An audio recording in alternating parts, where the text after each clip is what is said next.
자, 우리 이제 신약에서 다시 구약으로 왔습니다. 앞으로 우리가 이제 사무엘 상하를 묵상하고 또 살펴보게 될 텐데요. 사무엘 상하를 아우르는 전체 타이틀을 생각하다가 이 시리즈 타이틀로 My God is King으로 이렇게 정해 봤습니다. 사무엘 상하는 이스라엘이 본격적으로 소위 왕정 시대로 들어가는 시기에 관해서 우리에게 알려주는 책입니다. 첫 번째 왕, 제 1대 왕이 사울이죠. 그리고 두 번째 2대 왕이 다윗이죠. 자, 그 이야기가 나옵니다. 이 왕들을 세우는 킹 메이커라고 할 수 있는 이 사무엘 선지자가 이 사울하고 다윗 왕에게 기름 붓는 장면 앞으로 볼 겁니다. 사실 사무엘 상하를 쓴 저자가 이야기하고 싶은 핵심이 뭘까?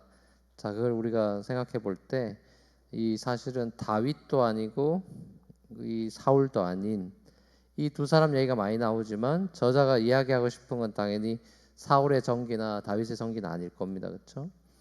이스라엘에게 왕이 필요 없는데 이방 주위에 있는 나라들을 보면서 우리도 왕이 있으면 좋겠다 이렇게 이제 자꾸 사무엘한테 쫄랐죠. 그 바람에 하나님이 어쩔 수 없이 이제 왕을 주게 되죠. 그래서 첫 번째 왕이 이제 사울이 되고 그 다음에 이제 나중에 다윗이 나오고 그러는 거죠. 이스라엘의 진정한 왕 대신 하나님을 이스라엘 사람들이 섬기고 의지하게끔 그렇게 신정 정치로 잘 왔는데 갑자기 왕 달라고 하는 모습은 뭔가 이상합니다. 그러니까 이스라엘 백성들이 하나님에 대한 신뢰와 그 하나님을 진정으로 왕으로 모시는 것들이 좀 약해진 걸 볼 수 있죠. 그래서 결국은 이 사울도 다윗도 결국 이스라엘의 참된 행복, 그 이제 종교적인 용어로 샬롬이라고 해서 히브리 말로는 샬롬, 진정한 샬롬을 이 두 왕이 줄 수 없는 인간 왕 세워봐야 별거 없더라. 한참 부족한 왕이라는 사실을 이 사무엘 상하를 기록하고 있는 저자가 결국 전 이야기하고 있다고 생각합니다. 이런 점에서 사무엘 상하 저자는 다른 역사서들처럼 결국 이스라엘의 왕은 역시나 궁극적으로 오직 여호와 하나님밖에 없습니다라는 이 핵심 메시지를 이 사무엘의 이야기 또 사울의 이야기 다윗의 이야기를 통해서 궁극적으로 그 핵심 메시지를 우리에게 들려주고 있습니다. 하나님의 왕되심, 우리가 찬양으로도 정말 많이 찬양하죠. 왕되신 하나님 높임을 받으소서 뭐 이런 찬양이라든지 하나님의 왕되심, 그 얘기는 하나님이 다스리신다, 하나님이 통치하신다. 얼마 전에 영국의 퀸 엘리자베스도 소천하셨지만 그 어떤 하나님의 통치, 다스리심, 하나님 나라의 결국 핵심이 결국 하나님의 왕되심이죠. 그래서 킹덤이죠. 자, 그것은 구약의 주제일 뿐만 아니라 신약의 예수님도 킹덤 오브 갓, 하나님의 왕국에 대한 이야기를 많이 하셨죠. 하나님의 왕되심, 킹십. 자, 그걸 중심으로 우리가 이제 앞으로 사무엘 상하를 그 관점에서 해석하고 묵상해 나갈 것입니다. 자, 우리가 본문으로 들어가기에 앞서서 사무엘 상하에 대해서 여러분의 간단하게 오버뷰만 드리면 사무엘 상하는 누가 썼을까요? 사무엘 상하 누가 썼을까요? 저자가 누굴까요? 누가복음 우리 봤을 때는 뭐 누가였고 사도행전도 누가였고 우리가 살펴봤지 않습니까? 자, 이 사무엘 상하 누가 썼을까요? 사무엘 막 이렇게 나오게 사무엘이 아니니까 물어봤겠죠. 사무엘이 아닙니다. 사무엘 상하가 원래는 이 히브리 원래 그 성경은 이 두 권의 책이 상하 이렇게 나눠져 있지 않고요. 그냥 한 권, 그냥 세뮤얼이 하나입니다. 그냥 사무엘성. 근데 이제 나중에 그 신약 시대에 초대교회 성도들이 가지고 있던 바이블인 들어봤을 겁니다. 아마 70인역이라고 여러분 들어봤을 거예요. 그 히브리 구약 성경을 그 당시 파퓰러한 랭귀지인 그릭으로 트랜슬레이트한 거. 그게 이제 70인역이라는 게 있는데, 자, 거기에 이제 이거를 First Samuel, Second Samuel 이렇게 두 권으로 나눴습니다. 근데 그 이후로 이제 우리에게는 두 권의 책으로 전해져 내려와요. 근데 사무엘이 읽어보면 사무엘 상에서 죽습니다. 그리고 이제 사무엘 하가 계속 쓰여지고 있습니다. 그러니까 당연히 사무엘이 저자가 아닌 거죠. 사무엘 그 죽고 나서도 이야기가 진행되니까요. 그러니까 사무엘의 행적이 이렇게 입에서 입으로 구전이나 또 글로 내려오다가 나중에 누군가에 의해서 이렇게 집대성됐다고 하나요? 정리됐다고 보면 좋을 것 같습니다. 그러니까 사무엘서의 장르는 이제 역사서죠. 이스라엘의 역사가 이제 사사 시대에서 왕정 시대로 넘어가는 그 전환기, 그리고 왕정 시대 이제 초창기에 해당하는 시간들이니까 대략 BC로 따지면은 예수님 오시기 한 1000년 전, 1100년도에서 한 970년 그 사이, 그 사이의 역사. 우리나라로 치면 고조선 시대겠죠. 자, 그때 이 사무엘, 사울, 다윗 이 세 핵심 인물을 중심으로 이 사무엘서가 그려져 저자가 기록해 나가는 걸 봅니다.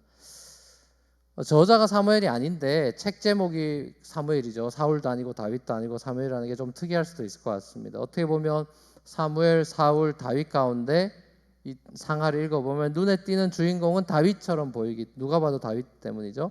분량으로만 봐도 사무엘은 사무엘상에서 죽고 사무엘하 전체는 다 다윗 얘기이기 때문에 다윗이 주인공이라면 사실 책 제목이 데이빗 이렇게 돼도 무방할 수도 있는데 책 제목이 사무엘이라는 거는 아마도 이 사무엘의 어떤 역사적인 그 위치나 시대적인 사명이 어쩌면은 다윗보다 더 중요했다라고도 볼 수 있는지도 모르겠습니다. 그러니까 그 제목을 그렇게 세무엘이라고 정한 것 같아요. 사무엘 손에 의해서 2명의 왕이 기름 부음을 받습니다. 그래서 사사시대의 이 시대가 사사시대인데 여러분 사사기를 통해서 알다시피 사사기가 어떤 시대인지 여러분 잘 아시죠? 이 사무엘이 결국 사사시대의 마지막 사사고요. 그 사사라는 것은 왕은 왕적인 피겨는 아니죠. 이스라엘 전역을 다스리는 왕은 아니었기 때문에 그렇지만 이 앞으로 이제 생겨나게 될 두 왕, 이 사울하고 다윗에게 기름 붓는 소위 킹메이커로 하나님께 쓰임 받았던 선지자, 하나님의 사람이 바로 사무엘입니다. 자, 사무엘 상하는 이 이스라엘 공동체 유대 백성들이 바벨론 포로로 잡혀간 적이 있었죠. 자, 그 나중에 펼쳐진 사무엘보다 훨씬 후대에 있는 일이죠. 자, 그 포로기 후에 쓰여진 책이 하나 있습니다. 그러니까 구약 중에 제일 늦게 쓰여진 책이라고 할 수 있는 책이 뭐냐면은 역대상하입니다. 크로니클이라고 하는 이 역대상하인데, 자, 거기에 보면 사무엘 상하 내용하고 겹치는 부분이 굉장히 많아요.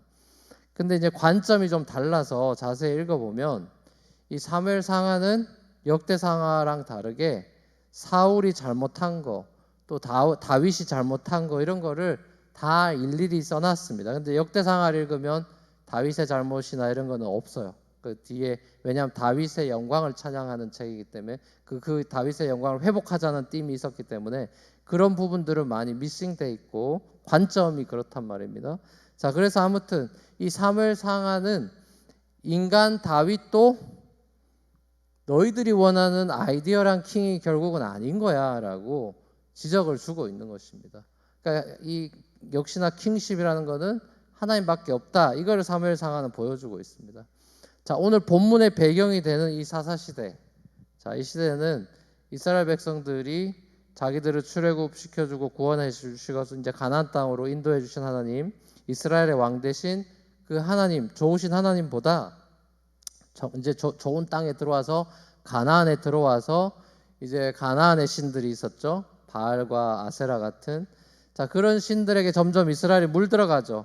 그래서 먹고 사는 거, 이런 거, 풍요로운 거 이런 거 자꾸 따지다가 그렇게 힐끗힐끗 눈을 돌리다가 바람이 나서 결국에는 하나님과 이스라엘이 처음 출애굽하고 누렸던 시간들, 광야, 함께 고생했던 그 신혼 시절, 거기 시내산에서 약속하고 언약을 맺었던, 그래서 내가 주님만 사랑하겠습니다, 주님은 우리 사랑하실 때 우리도 헌신하겠습니다, 서로 이렇게 카버넌트를 맺었던 그 결혼식 서약을 이스라엘이 깨버리고 하나님과 관계가 깨어져 버린, 그래 바람이 나버린 이 이스라엘의 영적 간음이 팽배하던 시절이 바로 사사기 시대죠. 이 시대가 얼마나 지속됩니까? 350년 정도 지속되죠. 자, 이 시간들 동안 어떤 일이 벌어집니까? 이스라엘이 죄악을 많이 저지르죠. 하나님께 대한 불순종이 넘쳐나는 시간들이죠. 죄악의 패턴이 넘쳐나서 그 소위 이제 사사기 사이클이라 그래가지고 이스라엘이 범죄합니다. 그래서 하나님이 회초리를 들어 징계하시죠. 그러면 이제 맞으면 아프죠. 아파서 잘못했다고 회개하고, 그래서 하나님이 회개하니까 구원해 줍니다. 그리고 구원해 이제 얼마 안 가고 또 다시 병이 도져서 죄범죄를 합니다. 요게 이제 소위 사사기 사이클이에요. 이 사사기에 보면 이 사이클이 7번 나옵니다. 그건 이제 인텐션이 있겠죠. 이 세븐이란 건 완전수니까 완전한 이스라엘의 어떤 타락. 자, 그걸 이제 보여주면서 점점 더 월스하게, 그러니까 회개하고 범죄하고 징계받아서 회개하고 구원받고 이 사이클이 7번 되는 동안에 점점 이렇게 좋아지는 게 아니고 점점 다운워드로 이렇게 스파이럴로 되는, 점점 게링 월스, 바닥이 어딘지 모르게 끝없이 추락하고 있는 그 이스라엘의 영적인 모습이 바로 사사기 시대, 그 끝자락에 오늘 이야기가 위치하고 있습니다. 이 끝자락에서 사무엘상이 시작됩니다. 자, 사사기 시대, 사사의 끝자락의 시대. 이 사사기 시대를 배경으로 한 책이 결국 세 가지, 이 사무엘상 요 1장, 2장 요 부분하고 사사기라는 책하고 또 하나 더 있죠. 그게 바로 룻기라는 책이죠. 자, 그 룻기라는 책도 보면 사사 시대에 한 가정이 나오죠. 엘리멜렉과 나오미 가정의 에피소드를 이민 떠나는 장면을 보여주면서 이야기가 시작되죠.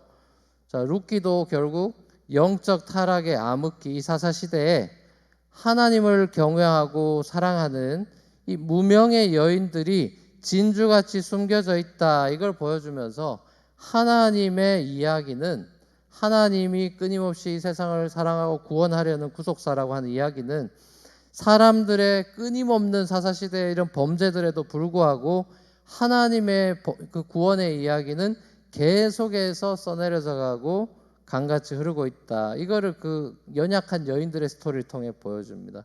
결국 또 이방 여인 룻이 등장하죠. 이방 여인 룻을 통해서 결국은 그 후손으로 누가 태어납니까? 다윗이 태어나는 그 족보로 룻기가 마무리되면서 하나님이 다윗을 오래전부터 예정하시고 준비하셨다라는 것을 룻기 저자가 마지막에 엔딩에서 코멘트를 달죠. 자, 이런 하나님의 숨은 그림 찾기. 자, 이것이 이 오늘 본문에서 엘가나라고 하는 한 사람의 가정의 이야기 속에서 특별히 한나라고 하는 여인의 이야기를 통해서 우리에게 들려지고 있는데요. 한나는 오늘날에도 아주 유명한 이름이 됐죠. 한국 분들 중에 한나라는 이름이 이렇게 한국말로도 한나 쓰기도 하고 영어로도 해나도 많고, 그죠? 자, 이 한나 이야기 우리가 봅니다. 에브라임 산지에 살고 있던 그 평범한 레위인의 한 사람인 엘가나라는 사람의 이 가정이 예배가 그 당시에 사라지고 하나님 앞에 예배 잘 안 하고 하나님을 경외하는 사람이 많지 않던, 자, 그런 시절에 어두운 영적 암흑기에 어두운 밤하늘에 반짝이는 별과 같이 한 줄기 희망을 독자들에게 기대하게 하는 가정이 등장하고 있습니다. 자, 하나님을 경외하고요, 경외하지 않던 그 시절에 하나님을 경외하고 예배하는 이 가정에도 문제가 있었습니다. 우리가 예수 믿는 가정이라고 문제 없는 게 아니죠. 자, 이 가정에도 하나님 예배하고 매년절을 가고 서원도 하고 하는 이 그런 종교적인 전통을 지키고 있던 이 가정에도 문제가 있습니다. 뭡니까? 고대에는 아내들이 많이 있었죠. 자, 이 두 아내가 있었는데, 엘가나의 두 아내가 있었는데 이 둘이 질투해서 난리가 났습니다. 마치 사라와 하갈의 갈등처럼 항상 하나님의 그 계획에 들어있는, 하나님이 택하는 쪽의 여인이 이 둘 관계 속에서 항상 불리한 위치가 되죠. 주로 불임을 겪어서 고통을 겪습니다. 사라도 한나도 불임으로 고통을 얻게 되죠.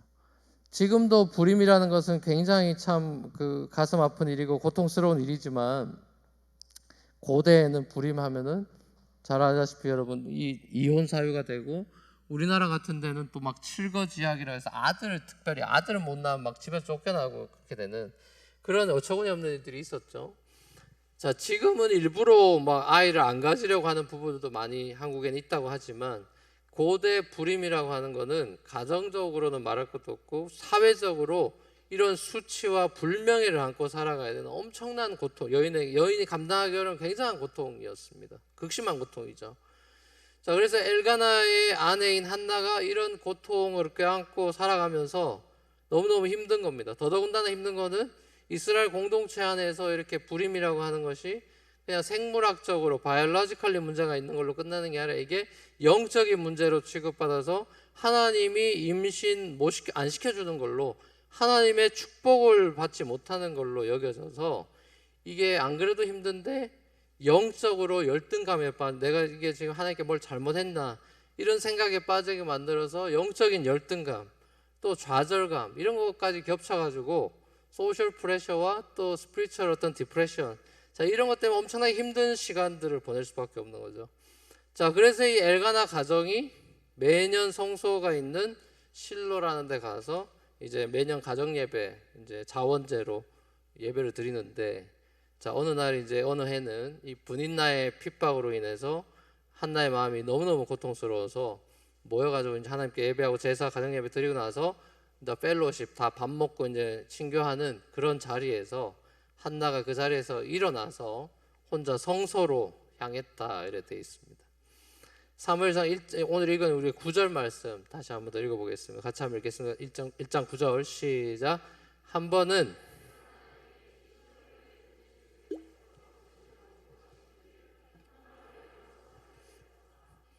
대세사 엘리는 주님의 성전 문설주 곁에 있는 의자에 앉아 있었다. 아멘. 자 9절 보면 이제 내러티브들은 주로 인물 간의 대조를 많이 시키고, 특별히 사무엘상엔 대조가 많이 나옵니다. 전체를 보면 사울하고 다윗도 대조가 많이 되고요. 전반적으로 이 내러티브 안에는 인물들 사이 어떤 대조도 많고, 그런데 9절에 보면은 한나가 일어났다라는 표현하고 엘리는 앉아 있었다라는 표현이 이렇게 대조되고 있습니다. 또 가련한 여인과 제사장의 대조를 보는 거죠. 믿음으로 하나님께 나아가는 여인, 그리고 하나님으로부터 멀어져 문설주 의자에 앉아있는 제사장은 완벽한 대비입니다. 한나는 자신의 마음의 고통을 남편도 그 누구도 해결해 줄 수 없었기 때문에 하나님 앞에 나가서 마음을 쏟아놓고 기도하기로 결단합니다. 한나가 고통의 자리를 박차고 그 자리에서 일어났죠. 복음서에도 보면 침상에 누워 앉아있는 사람들에게 예수님이 항상 똑같이 말하죠. 일어나라 라고 말해요. 일어나니 침상을 들고 가라. 다 일어나라 라고 얘기하죠. 고통의 자리, 괴로움의 자리에서 우리가 일어날 것을 명령하시고 또 촉구하십니다. 괴로움을 사람들에게 돌아다니면서 터놓기 전에 일어나 먼저 하나님께 나아가는 한나의 모습을 봅니다. 앞으로 우리가 다윗 얘기를 통해서도 보게 되겠지만, 다윗이 인생의 고통의 순간을 많이 겪었죠. 자, 그때마다 항상 가장 먼저 하나님을 찾습니다. 그리고 다윗이 드렸던 수많은 고통 가운데 드렸던 기도가 지금 우리에게는 시편이라는 성경으로 남아 있습니다.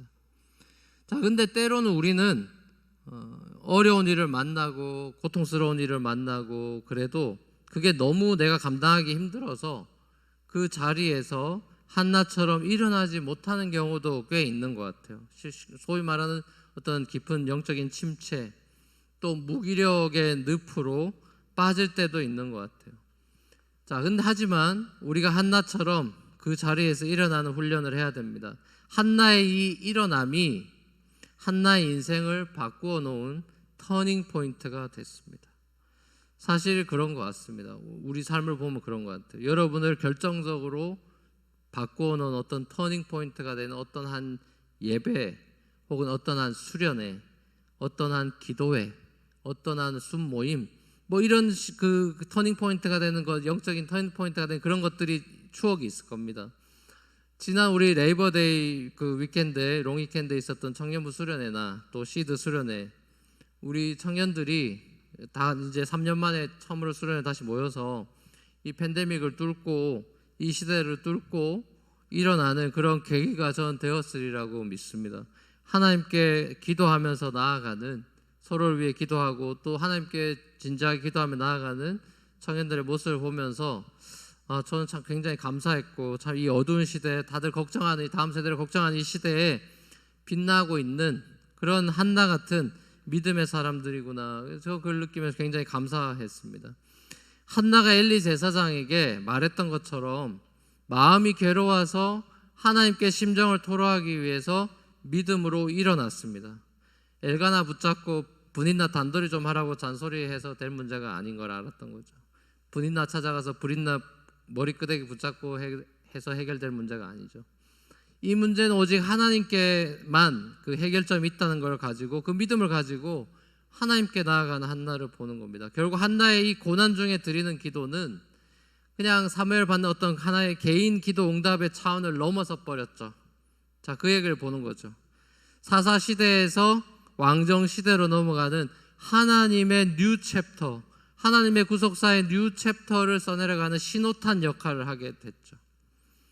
자리에 앉아있는 제사장의 모습이 보여주듯이 제사장마저 기도 안 하고 하나님의 얼굴을 찾지 않는 이 시대에 시골의 한 여인이, 이 연약한 여인이 전능하신 하나님의 얼굴을 찾는 장면을 보여줍니다. 자, 그리고 이 한나의 기도가 하나님의 역사의 수레바퀴를 돌리는 그런 도구가 됐습니다. 기도 응답으로 얻은 이 사무엘이 킹메이커가 돼서 이 앞으로 세워질 두 왕들에게 기름 붓는 이스라엘의 영적 지도자를 세우는 인물이 됐죠. 물론 한나 자신이 자신의 기도의 영향력이 자기가 태어나게 된 이 사무엘이 이렇게 하나님 앞에 쓰임 받을지, 이렇게 놀라운 하나님의 은혜를 입는 자녀가 될지 미처 몰랐겠죠, 당연히. 이제 하나님의 계획과 섭리는요, 항상 우리의 계획과 상상력을 훨씬 뛰어넘죠. 하나님은 이 한 여인의 기도를 이스라엘 민족을 구원하는 하나의 불씨로 사용하셨습니다.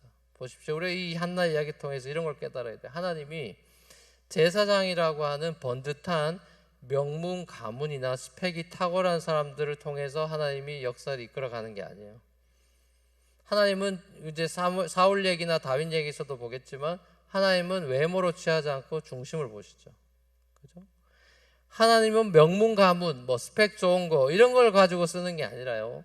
상하고 애통하는 마음으로 하나님의 얼굴을 구하는 이 연약한 사람들, 이 한나 같은 사람들. 자, 이런 사람들을 통해 하나님은 당신의 이야기를 이 땅에 항상 써내려갑니다. 자, 이게 굉장히 중요한 포인트예요. 맨하탄에 스펙 좋은 사람 천지고 돈 많은 사람 천지고 똑똑한 사람 천지입니다. 그걸로 하나님 앞에 명함 내밀면 전부 다 리젝션입니다. 그거 레주메 하나님 앞에 내밀면요 바로 다 리젝션입니다. 하나님 앞에서는요 그런 게 필요 없. 사도 바울처럼 그게 배설물이 돼야, 그런 스펙이 있는 사람들은 그게 배설물이 돼야 쓰임 받습니다. 그게 갖다 내미는 명함이 되면 하나님이 그 사람 픽업하지 않습니다. 왜요? 픽업해서 조금 잘 되면 자기가 잘해서 된 줄로 알기 때문에 그렇게 하지 않습니다. 여러분, 기도는 하나님의 얼굴을 구하는 이 겸손한 믿음의 행위고요, 하나님은 겸손하게 기도하는 사람들을 통해서 역사하신다는 사실을 우리가 꼭 믿어야 됩니다. 명심해야 됩니다. 여러분, 이것은 예레미야 선지자를 통해서도 우리에게 말씀해 줍니다. 이스라엘이 망해가던 그 시절에 예레미야 선지자를 통해서 하나님을 더 이상 찾지 않고 우리 다 망했다, 절망하는 시대에 이스라엘 백성들에게 하나님이 주신 메시지죠. 예레미야 29장 13절 14절입니다. 같이 한번 읽겠습니다. 시작. 너희가 나를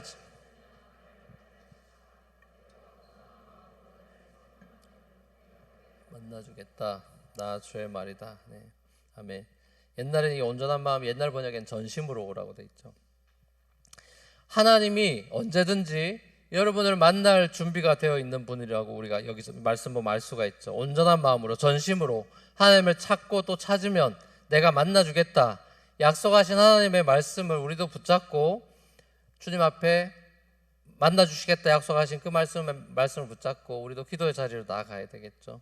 조금 전에 한나와 엘리 제사장의 대조를 봤듯이 엘리 제사장은 성소 문설주 옆에 의자에 앉아 있습니다. 한나의 아들 사무엘하고는 대조적으로 이 엘리 제사장에도 두 아들이 있죠. 홈리와 비나스가 있죠. 자, 이 두 아들이 행실이 굉장히 나쁘고 여호와를 알지 못하는 사람들이었다, 이렇게 묘사가 되어 있습니다. 개역 한글 옛날 번역에는요 행실이 나쁘다라는 걸 불량자라고 번역이 되어 있습니다. 불량한 애들이다. 자, 이 얼마나 불량했냐 하면은 이제 여러분 성경을 읽어보시면 가관입니다. 성전에서 버리는 이 두 아들들의 이 행각이 정말 가관인데요, 요즘으로 오늘날로 치환하면은 얘네들이 헌금을 다 빼돌리는 애들입니다. 교회 헌금을요. 그러니까 이 주머니에 넣던 시절이면 그 바구니 다 훔쳐가는 애들이고, 요즘같이 온라인 하면 해킹해서 그거 자기 계좌로 옮기는 애들입니다. 또 얼마나 어처구니 없는 일을 하느냐, 여성도와 이 강대상에서 간음을 합니다. 신성한 그 제사, 지금도 신성하지만 옛날에 더 그 제사 제도가 신성한 그 시절에 아무나 지성소로 들어가지도 못하는 그 시절에 이 얘네 두 아들이 여자 성도와 이 강대상에서 간음을 합니다. 그런 신성 모독죄를 막 저지릅니다. 근데 이게 옛날에만 이런 일이 있는 게 아니고요.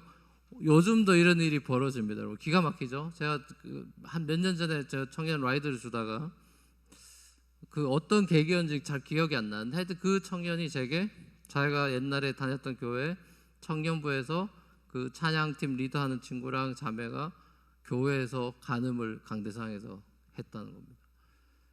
그래서 제가 뭐 완전히 귀를 의심했어요.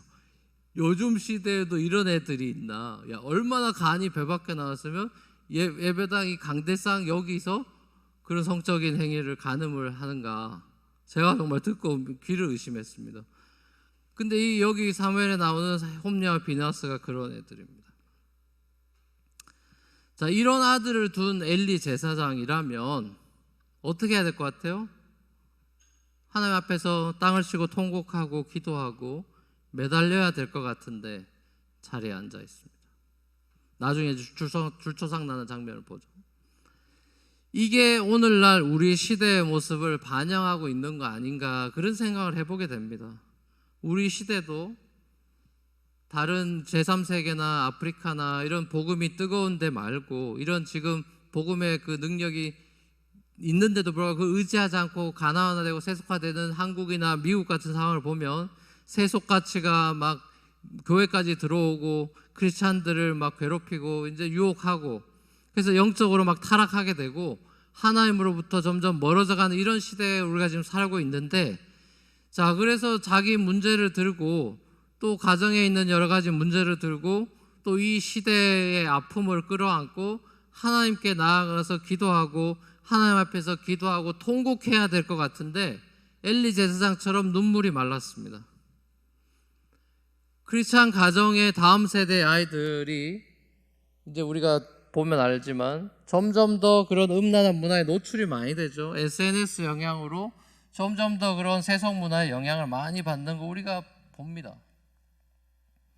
목회자 자녀들도 제가 대학 다닐 때만 해도 제 과에도 PK 그런 애들이 있었는데 얘네들도 비뚤어지는 걸 제가 많이 봤습니다.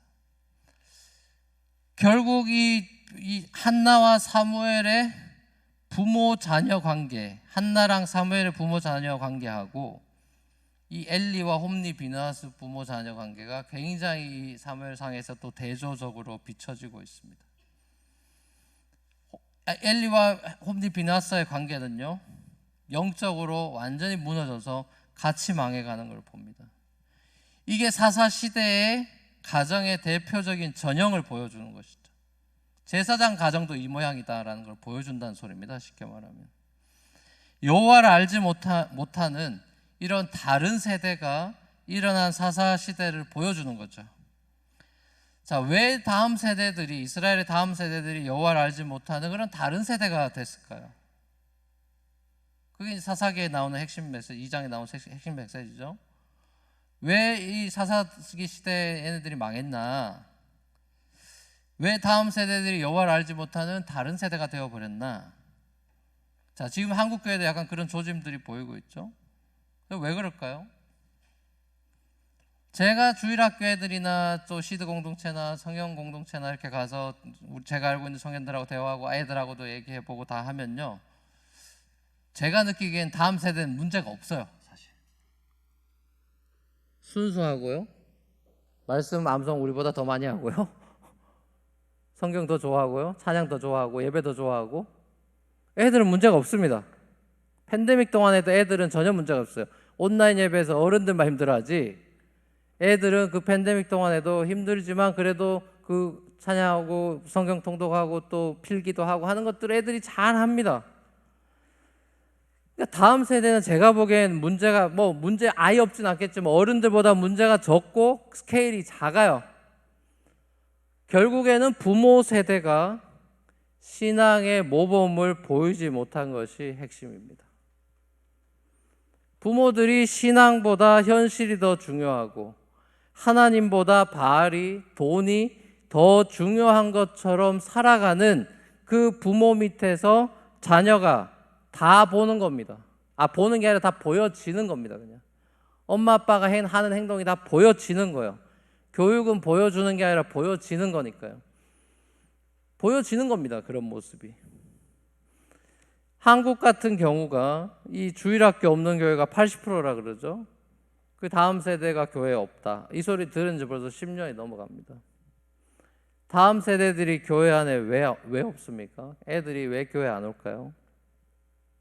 그 애들이 교회 싫어서 안 올까요? 그건 잘못 생각하는 거죠. 한국 교회 애들이 왜 없느냐? 30대와 40대 부모들이 교회 안 오기 때문에 그렇습니다. 그 애들 데리고 와야 될 부모들이 교회를 안 다닙니다. 애들이 무슨 수로 차도 없는데 무슨 수로 교회 옵니까? 부모들이 애들을 교회 데리고 안 오죠. 자기들이 교회 안 가니까요. 30, 40대 그 부모들이 세속화돼 가지고 교회보다는 세상에서의 커리어 그리고 얘 자녀들 교육 잘 시켜보겠다고 자기보다 더 잘 사는 앞으로 더 잘 사는 애 만들어 보겠다고 사교육이다 뭐다 온통 매달려 가지고 자녀들이 부모들의 그 이중 플레이를 보면서 신앙이 결국 삶에 제일 중요한 건 아니구나. 더 중요한 건 성공하는 거고 돈 많이 버는 거고 이런 거구나. 얘네들이 자연스럽게 보고 배우는 겁니다. 자, 그렇게 자라니까 교회 겨우겨우 다니는 30, 40대들이 다닐까 말까 또 안 다녀버리고 그 말은 못해시나 그러고 뭐 어릴 때 주일학교 다녔다니 막 그러면서도 30, 40대 돼서 이제 신앙적으로 타락해가지고 그렇게 하면 그 밑에 자랐던 애들이 대학 가면 교회를 안 가는 겁니다. 주일학교 다녔던 애들 고등학생의 90%, 이 미국의 통계입니다. 90%가 대학 가면 교회 안 갑니다. 우리 지금 첫째 보스턴에 대학 가 있죠. 얘 이제 그 교회 이제 몇 군데 해서 추천해서 하나 이제 등록해 다니는데 그 자기 여기 뉴저지 출신 애들 몇 명이 가서 이제 같이 우버 타고 교회 가려고 주일 아침에 이제 걔네들 깨운다고 전화합니다. 교회 가자고 전화해요. 이놈들 다 자고 있어요. 그래서 교회 안 와. 지금 몇 주째 교회를 안 오고 자기하고 선배하고 몇 명만 지금 우버 타고 가고 뉴저지 출신 애들이 전화를 해서 전화 안 받고 늦잠 자서 교회 못 간대요. 우리 교회도 마찬가지죠. 1시 반 예배 너무 일찍 일어나서 못 온다는 대학생들이 있잖아요. 왜 이렇게 빨리 예배 드리냐고. 그 들어보면요, 그 이름만 대면 아는 그런 큰 교회 출신 애들입니다. 뭐 교육부 잘한다 어쩐다 그러니까 근데 그거 실상입니다. 그러니까 대학 가면 교회 안 간다니까요. 그렇게 다음 세대가 서서히 다른 세대가 되어 갑니다. 저는 걔에게 문제가 있다기보다 부모들이 신앙의 모범을 못 보였다고 저는 생각합니다. 저나 여러분이 이미 알고 있어요. 여러분이 결혼해서 이제 자식 놓으면 걔네들이 여러분보다 훨씬 예수 믿기 힘든 시대를 살아야 됩니다. 지금 우리도 편리해가지고 예수 제대로 믿기 쉽지 않은데 여러분 자녀들은 더하죠. 여러분 품 안에 있을 때 결혼해서 자녀 낳으면 여러분이 그 정말 성경적인 교육이나 신앙 그 가치관을 심어준다는 거 너무 중요한데 그게 다 타이밍이 있는 거고요. 그걸 놓치면은 이제 부모들이 땅치고 후회하는 날이 옵니다. 40, 50대 가지고요. 제가 이 얘기를 왜 강조하냐면 제가 전화를 너무 많이 받아서 그런 겁니다. 그런 분들 50, 60대 된 분들이 계속 저한테 전화 우리 애가 이번에 대학 갑니다. 뭐 맨하탄에 옵니다. 직장 때문에 옵니다. 뭐 PK, MK 그런 천진데 그 권사님들 뭐 한국에 이름 있는 그런 교회 권사님들 장로님들 막 제 손 붙잡아서 얘 교회 좀 데려주세요. 안 온다니까요. 이미 부탁하는 것 자체가 뭔가 불안한 겁니다. 제 손에 부탁하는 것 자체가 뭔가 불안한 거예요. 그런 얘기 안 해도 지가 알아서 가야 되는 건데 뭔가 이상한 거예요. 그래서 저는 우리 여기 지금 일부에 교사하시고 있는 부부 가정업체 소속분도 계시죠? 그분들을 정말 더 인커리지하고 싶은 게 우리 교회가 다음 세대를 세우는 교회라는 그 비전으로 세워졌고 또 지금 그 리비저닝 하면서도 그렇게 달려가고 있습니다. 그렇죠? 다음 세대를 세운다는 거는 주일학교 애들이나 대학생들이나 청년들을 세우자는 소리인데 어떻게 세웁니까? 그 세우는 장본인은 가정업체에 있는 지금 우리 교회는 젊은 사람밖에 없으니까 3, 40대들이 사실은 그 장본인들이 되는 거예요. 몇 명이 50대들 하고. 그 사람들이 교회의 연장자잖아요. 지금 모범을 보여야 되는 사람들이라고요. 가정목체 사람들이 하는 모습을 청년들이 볼 거고, 청년들이 하는 걸 대학생들이 볼 거고, 대학생들이 하는 걸 중고등부 애들이 볼 거고요. 중고등부 하는 애들이 어린 밑에 유아유치부 애들이 볼 겁니다. 여러분, 사람은 모방하면서 닮아가는 겁니다. 보는 대로 배우게 돼 있어요. 신앙 공동체라는 건 그런 겁니다. 그래서 한 사람이 중요한 겁니다. 이 공동체라는 거는 한 사람이 중요한 거예요. 왜? 그 사람을 보고 옆에 사람이 영향받고 카피하기 때문에요.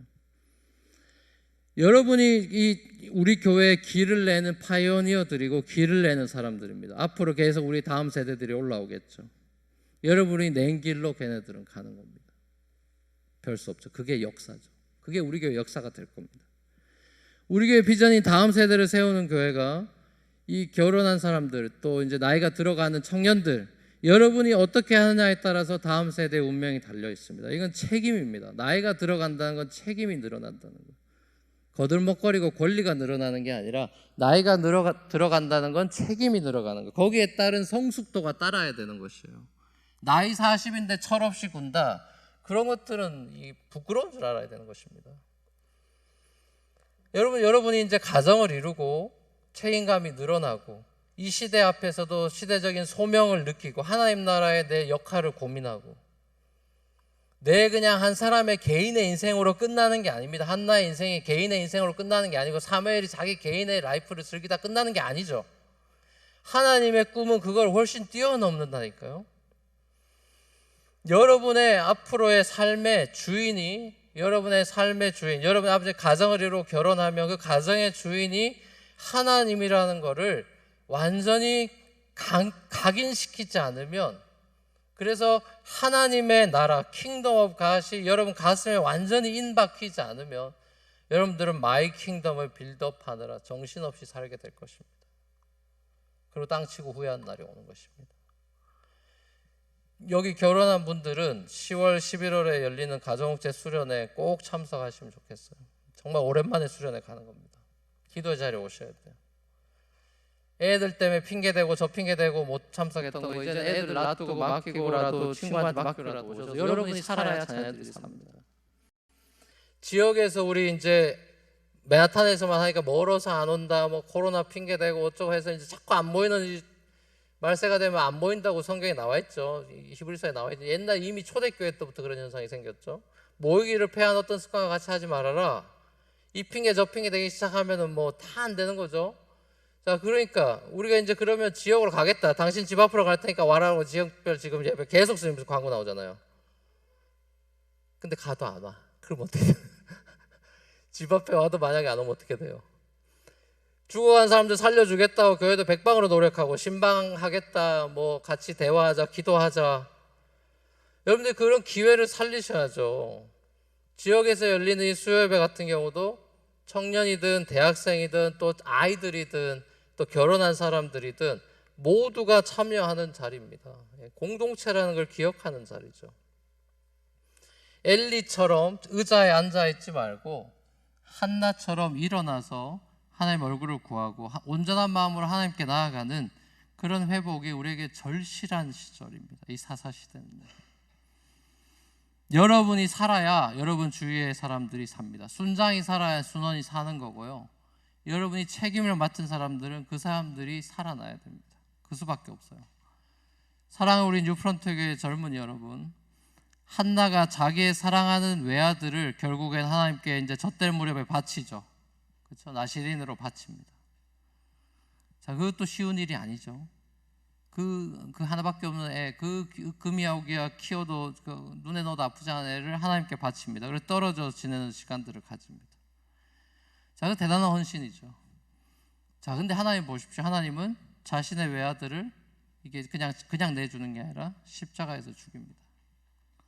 그것도 사랑하는 사람들이 그냥 그 좋은 관계에 있는 사람들이 아니라 원수들을 위해서, 자기 싫다고 등 돌린 사람들을 위해서 자기 아들 외아들을 내어줍니다. 맨날 약속 깨고 언약 깨고 맨날 다 바알 찾아가고 다른 우상 좋아하고 세상 더 사랑하고 그런 사람들을 위해서 자기 독생자까지 아낌없이 외아들을 내어주십니다. 우리가 도대체 하나님의 이 사랑은 뭔가? 왜 이토록 하나님이 나를 사랑하시나? 우리가 그 십자가 앞에서 무너졌기 때문에 그 사랑으로 우리가 다시 기억되고 또 다시 채워져서 이 시대를 우리가 그 은혜 가운데 믿음으로 우리가 살아가기 위해서 날마다 우린 주님 앞으로 온전한 마음으로 나아가야 되는 것이죠. 그렇지 않으면 십자가로 가까이 매일 나아가지 않으면 우리는 마이 킹덤을 빌드업하느라 바쁜 시절을 보내게 될 것입니다. 때를 따라 돕는 은혜의 보좌 앞으로 나아오라고 초대하십니다. 연약한 우리의 삶에 하나님이 등장하셔서 우리 삶을 캐리온 하실 겁니다. 하나님의 그 구원의 은혜를 우리가 삶 속에서 한나처럼 경험해야만 하나님을 향한 그 찬양의 고백이 2장에 나와 있는 그 놀라운 고백, 신앙의 믿음의 노래가 우리 삶에도 회복되게 될 것입니다. 하나님은 여러분의 삶을 그렇게 인도하실 겁니다. 여러분도 My God is King, 하나님이 나의 왕이십니다 라는 고백으로 하나님의 왕되심, 하나님의 주인 되심을 인정하고 겸손하게 살아가는 예배자가 되기를 우리 주님의 이름으로 간절히 축원합니다.